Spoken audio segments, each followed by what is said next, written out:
মূল সমস্যা অঙ্গ প্রত্যঙ্গ না, মূল সমস্যা কলব।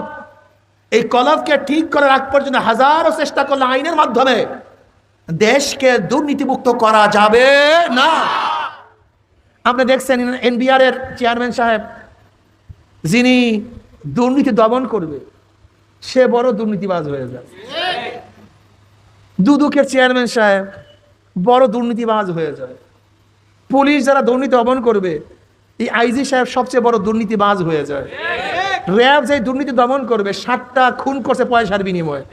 কথাটা বুঝতে পারি না। দুর্নীতি যারা দমন করবে তারা সবচেয়ে বড় দুর্নীতিবাজ হওয়ার কারণটা কি? মাদক যারা নিয়ন্ত্রণ করবে তারা মাদক ব্যবসায়ী হবে কেন? মাদক নিয়ন্ত্রক তারা মাদক ব্যবসায়ী, এর কারণটা কোথায়? সবকিছু ঠিক আছে, কলফটা ঠিক নেই। সবকিছু ঠিক আছে, কলফটা ঠিক নেই। একটা মানুষের কত লাগে চুরি। আর এই যে আমাদের প্রাইম মিনিস্টার